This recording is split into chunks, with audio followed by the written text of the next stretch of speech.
అతి త్వరలో కాళేశ్వరం విషయంలో కేసీఆర్ అరెస్ట్ అవుతాడా? రేవంత్ రెడ్డి ఏం చెప్తున్నాడు? రేవంత్ రెడ్డి ఎవరిని ఉద్దేశించి మాట్లాడుతున్నారో ఇప్పటికైనా అర్థం చేసుకోవాలి. ఎందుకంటే రాష్ట్రంలో కీలకమైన వ్యక్తి, బీఆర్ఎస్ లో కీలకమైన వ్యక్తి అరెస్ట్ కాబోతున్నారని రేవంత్ రెడ్డి గారు చెప్పడం జరిగింది. మరి చూద్దాం ఎవరిని అరెస్ట్ చేస్తారు, ఏంది అసలు ఏంది స్టోరీ అనేది కూడా కాళేశ్వరం గురించి తెలుసుకుందాం మనం. హాయ్ ఫ్రెండ్స్, ఇప్పుడు అంతా జరిగేది కూడా పాలిటిక్స్ ఎలా ఉంటుందంటే డైవర్షన్ పాలిటిక్స్. మన రేవంత్ రెడ్డి గారు ఏది చేసినా డైవర్షన్ పాలిటిక్స్ అయితే ఉంటుంది కామన్గా, అది మీ అందరికి తెలిసిన విషయమే. నేను ఎందుకు అంటున్నానంటే ఈ డైవర్షన్ పాలిటిక్స్, సో ఇప్పుడు ఏది ఆయన మీదకి ఏదైనా ప్రాబ్లం వస్తుంది అనుకోండి, ఆటోమేటిక్గా దాన్ని డైవర్ట్ చేయడం జరుగుతుంది. అది కామన్. అంటే తెలంగాణలో కాంగ్రెస్ ఫామ్ అయినప్పటి నుంచి కూడా ఇదే వేసాం దాన్ని, ఇంకో ఆప్షన్ లేదు. ఎందుకంటే ఇష్యూ అవుతుందా, ఏదైనా ఇష్యూ అవుతుందా కదా, దాని టాపిక్ డైవర్ట్ చేయండి. సో ఏదైతే తులం బంగారం ఇస్తా అన్నారో అప్పుడు ఒక టాపిక్ డైవర్ట్ చేయడం, లేదు 6 గ్యారెంటీల గురించి మాట్లాడితే ఇంకొక టాపిక్ డైవర్ట్ చేయడం, లేదు ఇంకేదైతే 420 హామీల గురించి మాట్లాడితే ఇంకో టాపిక్ డైవర్ట్, మహిళలకు స్కూటీలు ఇస్తా అన్నారు దాని గురించి ఇంకొక టాపిక్ డైవర్ట్. అంటే చేసినప్పుడల్లా ఫస్ట్ ఏంది, మన కాళేశ్వరం తీసుకోవడం జరిగింది. దాని తర్వాత నెక్స్ట్ వచ్చేసి దీన్ని ఏమంటారు, కార్ ఈరెస్ తీసుకురావడం జరిగింది. దాని తర్వాత సిట్ అని, దాని తర్వాత ఫోన్ ట్యాపింగ్ అని, కాళేశ్వరము, తర్వాత కేసీఆర్ అరెస్ట్ అవుతాడు. సో ఇలా అన్ని వాదనలు అయితే వినిపిస్తున్నాయి.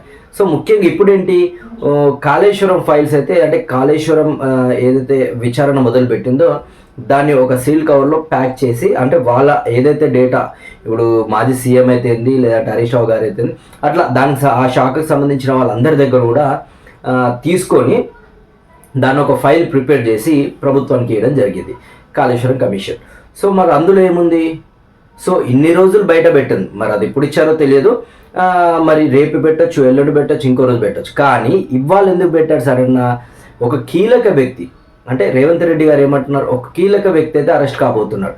మరి ఆ రాష్ట్రంలో కీలక వ్యక్తి ఎవరు? కేసీఆర్. కేసీఆర్కి మించిన కీలక వ్యక్తి ఎవరు ఉన్నారు? కేసీఆర్కి మించిన గొప్ప నాయకుడు ఎవరు ఉన్నారు? కేసీఆర్కి మించిన తెలంగాణ తీసుకురావాలగలిగిన పొలిటీషియన్, అంటే రాజకీయ వ్యక్తి ఎవరు ఉన్నారు? సో ఎవరు లేరు, కేసీఆర్ గారు. తెలంగాణ అనగానే గుర్తుకొచ్చేది కేసీఆర్.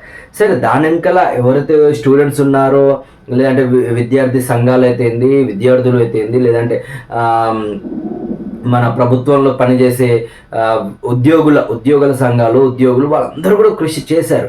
కానీ వీళ్ళందరికీ కూడా ఒక రథసారథి కావాలి కదా, ముందుకు తీసుకెళ్లే వ్యక్తి కావాలి. కేసీఆర్ ఉన్నారు.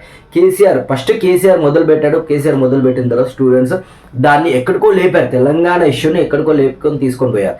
సో తీసుకొని పోయిన తర్వాత ఏమైనా మొత్తానికి కేసీఆర్ వల్ల తెలంగాణ సాధించడం జరిగింది. ఆయన ఢిల్లీకి పోయేటప్పుడు కూడా తెలంగాణ తెచ్చుడో కేసీఆర్ సచ్చుడో అనే ఢిల్లీకి పోవడం జరిగింది. అట్లా వచ్చింది. ఇంకోటి ఇది ఆమరణ దీక్ష, తెలంగాణ సచ్చుడో తెలంగాణ వచ్చుడో అనేసి ఆమరణ దీక్ష మొదలుపెట్టిన కేసీఆర్ ఇమీడియట్లీగా ఇది సిద్దిపేటలో నుంచి అరెస్ట్ చేసి ఖమ్మం అవన్నీ తిప్పి కూడా అప్పుడు ఆ దీక్షలో ఉన్నప్పుడే చిదంబరం గారు అనౌన్స్మెంట్ చేయడం జరిగింది. సో కేసీఆర్ చరిత్ర ఎంత చెప్పుకున్నా తక్కువనే, చాలా తక్కువ. సో అది చాలా పెద్దదన్నమాట కేసీఆర్ చరిత్ర. కేసీఆర్ అనే వ్యక్తి చాలా అద్భుతమైన వ్యక్తి, గొప్ప వ్యక్తి. సో తన ఆ విషయాన్ని పక్కన పెడితే, సరే కాళేశ్వరం కమిషన్ ఏమిచ్చింది? కాళేశ్వరం కమిషన్ ఏదైతే కంప్లైంట్ అది విచారణ చేపట్టిందో దాంట్లో కీలకమైన సన్నివేశాలు, అంటే కీలకమైన ఇంట్రాగేషన్ చేయడం వల్ల, అంటే ఇన్వెస్టిగేషన్ చేయడం వల్ల వాళ్ళకి దొరికిన ఆధారాలు గవర్నమెంట్కి సమర్పించడం జరిగింది. సో గవర్నమెంట్ ఇవాళ ఎందుకు వచ్చింది అంటే, గత 3 రోజుల నుంచి మనం చూస్తున్నాం సోషల్ మీడియాని ఫుట్బాల్ ఆడుకున్న రేవంత్ రెడ్డి గారు. అంటే నాకు కిందికి దిగి చెంపలు పగల కొట్టే అంత కోపం, రప్ప ఆడిచ్చే అంత కోపం వస్తుంది, పళ్ళ కొట్టాలనిపిస్తుంది కొంతమంది జర్నలిస్టులను చూస్తే. అంటే ఆయన క్లియర్గా చెప్పడం జరిగింది, యూట్యూబ్ ఛానళ్ళను చూస్తే, యూట్యూబ్ రిపోర్టర్లను చూస్తే, జూనియర్ రిపోర్టర్లను చూస్తే కొట్టే అంత కోపం, హోదా అడ్డొస్తుంది, కానీ హోదా కనుక లేకపోతే నేను కిందికి పోయి కొట్టేవాడిని వాళ్ళని అనేసి అనడం జరుగుతుంది. మరి అంతగా కోపం వచ్చే మన సీఎం రేవంత్ రెడ్డి గారికి అలా ఇంకో వ్యక్తిని కూడా మాట్లాడడం జరిగింది. అంటే కాలు మీద కాలు వేసుకొని కూర్చుంటారు, మరి వీళ్ళంత తోపుగాలు అంత పుడింగులో నాకు తెలియదు, మా కళ్ళల్లో కళ్ళు పెట్టి చూస్తారు. కళ్ళల్లో కళ్ళు పెట్టి చూసినప్పుడు భయపడేది ఎవరు? దొంగలు. మరి వాళ్ళ కళ్ళు పెట్టి చూస్తే మీరు కూడా చూడండి, తప్పేం లేదు కదా. వాళ్ళకి మీరు భయపడాల్సిన అవసరం ఏముంది? మీరు నికారసైన లీడర్, మీరు చిన్న స్థాయిలో ఎదిగిన లీడర్, మరి మీరెందుకు భయపడుతున్నారు? అవసరం లేదు కదా భయపడాల్సిన అవసరం. సో అదే పక్కన పెడితే కేసీఆర్ అరెస్ట్ ఆ అంటే కేసీఆర్ అరెస్ట్, ఊ అంటే కేసీఆర్ అరెస్ట్. ఏదైతే సోషల్ మీడియాని ఈ రేంజ్లో ఆడుకుందో రేవంత్ రెడ్డి గారి మీద విమర్శలు అయితే ఒక రేంజ్లో రావడం జరుగుతుంది. అంటే మీరు చేసింది తప్పు, 100% తప్పు అని ప్రతి ఒక్క మీడియా వాళ్ళు కూడా, అంటే దీంట్లో ఏదైతే శాటిలైట్ ఛానల్ అయితే ఇంతవరకు కూడా దాన్ని వ్యతిరేకించారు, ఎందుకంటే వాళ్ళు మెచ్చుకున్నాడు కదా. సో ఆయనే అన్నాడు ప్రతి ఒక్క ఛానల్ కూడా అప్పుడున్న అవసరాల కోసం ప్రభుత్వాలు లేదంటే పార్టీలు పెట్టుకోవడం జరిగింది అని. అంటే అందులోనే కదా చంద్రబాబు పెట్టుకుంది కదా ఆంధ్రజ్యోతి. ఇప్పుడు V6 ఉంది, మన వెంకటస్వామి గారిది, వివేక్ గారిది. సో అట్లా ఒక్కొక్క ఛానల్ ఒక్కొక్క పొలిటీషియన్ ఉన్నాడు, దాన్ని మెయింటైన్ చేస్తూ ఉన్నారు. సో వీళ్ళు చెప్పినట్టు వింటారు, ఎందుకు వీళ్ళు కాళ్ళ మీద కాలు వేసుకోరు, వీళ్ళు ఏదంటే అదే, ఇంకా లేదయ్యా ఈ క్వశ్చన్ ఆపు అంటే ఆపేస్తాడు, ఈ క్వశ్చన్ అడుగంటే దాన్ని అడుగుతాడు. సో అట్లా ఎందుకు, వాళ్ళ యాజమాన్యానికి ప్రభుత్వానికి సత్సంబంధాలు ఉంటాయి కాబట్టి వాళ్ళు వింటారు. ఇక యూట్యూబ్ ఛానల్ అంటారా, సో వీళ్ళకి అవసరం లేదు. దీని వెనకాల ఎవరు రామోజీరావు ఇంకోరో ఉండరు, పెద్ద పెద్ద లీడర్లు ఉండరు. దీని వెనకాల ఎవరు ఉంటారు, కష్టపడే ఒక పర్సన్ ఉంటాడు. ఆ పర్సనే రోడ్ల మీద తిరుగుతూ, బైక్ల మీద తిరుగుతూ, బయటలు తీసుకుంటూ, ఏదైతే ప్రాబ్లమ్స్ ఉన్నాయో దాన్ని ఎక్స్పోజ్ చేస్తూ, సో అన్యాయం జరుగుతూ అన్యాయాన్ని చూపిస్తూ, ఇవన్నీ కూడా చేసేది ఎవరు అంటే సోషల్ మీడియా, యూట్యూబ్ ఛానళ్ళు. మరి యూట్యూబ్ ఛానళ్ళకు అవసరం లేదు కదా, వాళ్ళు ఎవరితో, మీరు ఎవరైతే ఏంది, నేను క్వశ్చన్ అడిగితే మీరు ఆన్సర్ చెప్పాలి. సీఎం అయితే ఏంది, ప్రజాప్రతినిధులు అయితే ప్రజాప్రతినిధులు కంపల్సరీ ప్రజలకు చెప్పాల్సిందే, వాళ్ళు ఏది అడిగితే అది చెప్పాల్సింది. కానీ వాళ్ళ మధ్యలో వారధిగా ఉండేది ఎవరు, మన జర్నలిస్టులు. సో ఆయన ఏమంటాడంటే, నా ముందు కాళ్ళ మీద కాలు వేసుకొని కూర్చుంటే అంత ధైర్యం ఉంది వీళ్ళకు అనేసి అనడం జరుగుతుంది. అంటే అంత ధైర్యం ఉంది అంటే, మొన్న రీసెంట్గా మీ ఇంట్లో మీ దగ్గర ఏదో మీతో ఒక ఇంటర్వ్యూ జరిగింది, పక్క స్టేట్ వాళ్ళు ఒక యాంకర్ వచ్చి ఇంటర్వ్యూ చేయడం జరిగింది. మరి ఆమె నీ ముందు ఎలా కూర్చుంది, కాళ్ళ మీద కాలేసుకొని కూర్చుంది కదా సీఎం గారు. మరి ఆమెకు లేని సంస్కారం మరి వీళ్ళకెందుకు? సో ఆమెకేమో న్యాయమో, వీళ్ళకి అన్యాయమో. అంటే సోషల్ మీడియా ఎట్లయిపోయిందంటే మరి దారుణంగా చూస్తున్నారు. సోషల్ మీడియా అంటే పనికిరాని లాగా. మరి ఇదే సోషల్ మీడియాని అడ్డు పెట్టుకునే కదా కాళేశ్వరం పోయింది, కాళేశ్వరం కాదు కూలేశ్వరం అది ఇదని అడావిడ్ చేసి ఈ ఛానల్ అన్ని కూడా, ఇప్పుడు ఏదైతే ఇబ్బంది పడుతున్న ఛానల్ అన్ని కూడా నీకు సపోర్ట్ చేయడం జరిగింది. అది వాస్తవమే కదా. ఎలక్షన్ల ముందు అన్ని ఛానల్ కూడా ఆల్మోస్ట్ మీకు సపోర్ట్ చేయడం జరిగింది. కేటీఆర్ కూడా అన్నారు.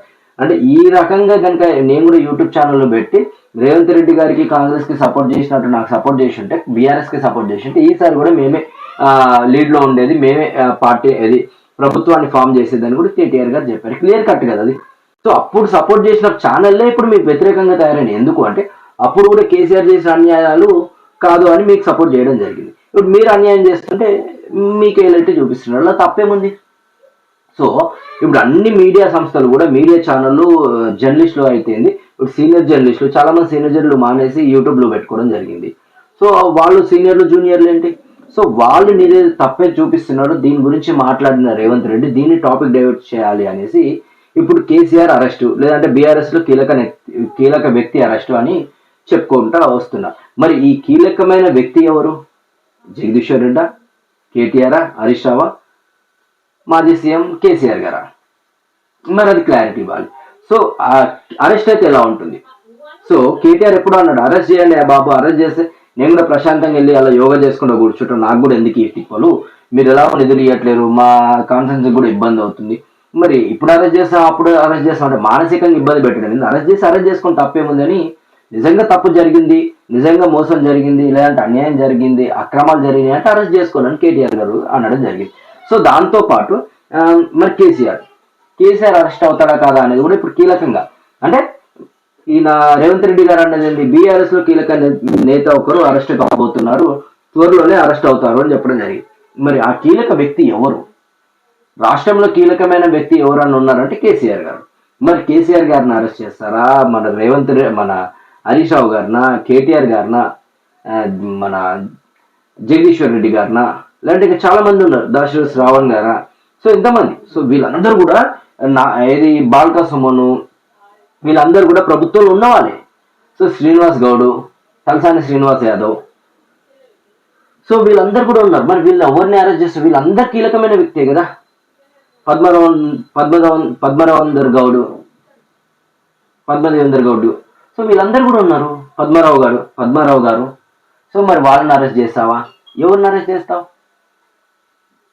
సో ఇప్పుడు చాలా హాట్ టాపిక్గా ఉంది. ఎందుకు అంటే ఇప్పుడు ఏదైతే రేవంత్ రెడ్డి గారి మీద వస్తున్న నిందలు దాన్ని తప్పియాలి, నేను ఎవరిని తిట్టలేదు, ఎవరు చెంపలు పగలగొడతాను లేదు అని ఇవన్నీ మర్చిపోవాలి అంటే కొత్తగా రాష్ట్రంలో ఏదో ఒక ఇష్యూ రావాలి. ఆ ఇష్యూ ఏంది అంటే ఇప్పుడు కాళేశ్వరం కమిషన్ ఫైల్ అయితే ఇవ్వడం జరిగింది. సో ఆ రిపోర్ట్ మీదే ఇప్పుడు ఆధారపడి ఉంది అని చెప్పుకుంటూ వస్తున్నారు. సరే ఏం జరిగింది, ఏంది, దానికి ఎంత ఖర్చు అయింది, ఎందుకు కుంగిపోయింది అంటే సరే వాస్తవం కుంగింది, ఒప్పుకుందాం, 2 పిల్లర్లు 3 పిల్లర్లు. మరి ఈ మధ్య అదే దాని దగ్గరలో భూకంపం వస్తే మరి ఇంచు కాదు సెంటీమీటర్ కూడా జరగలేదు. మరి ఎందుకు? నిజంగానే కాళేశ్వరము చాలా దీనమైన పరిస్థితిలో కట్టారు. సో డబ్బులు, ఎందుకంటే లక్ష కోట్ల ప్రాజెక్ట్ అంటున్నారు. 1,00,000 కోట్ల ప్రాజెక్టులో మరి 1,00,000 కోట్లు తిన్నారని అవినీతి జరుగుతుంది అంటున్నారు కదా. ఇప్పుడు ఒక 10 రూపాయలు పెట్టి ఒకటి తీసుకొచ్చినప్పుడు అలా 10 రూపాయలు అక్రమంగా తిన్నారు అంటే మరి ఈ ఐటమ్ ఫ్రీ వచ్చిందా? ఇప్పుడు మేడిగడ్డ అనేది ఫ్రీగా కట్టారా? లేదంటే ఇప్పుడు ఏది కాలుష్యం కింద ఉన్నాయని ఫ్రీగా కట్టడం జరిగిందా? సో అవన్నీ కూడా ఆలోచించాలి కదా. మొత్తానికి కేసీఆర్ అరెస్ట్ అవుతారా లేదా అనేది ఇప్పుడు ఇది హాట్ టాపిక్ గా మారింది. సో దీని వెంబటే ఉన్న మీడియా కూడా దీని వెంబటే పడుతుంది. దీని వెంబడి పడడం వల్ల ఏదైతే రేవంత్ రెడ్డి గారు మన మీడియాని, సోషల్ మీడియాని తిట్టినారో దాన్ని మర్చిపోతారు. దానికోసం ఇదంతా ప్లానింగ్ అనమాట. Thank you.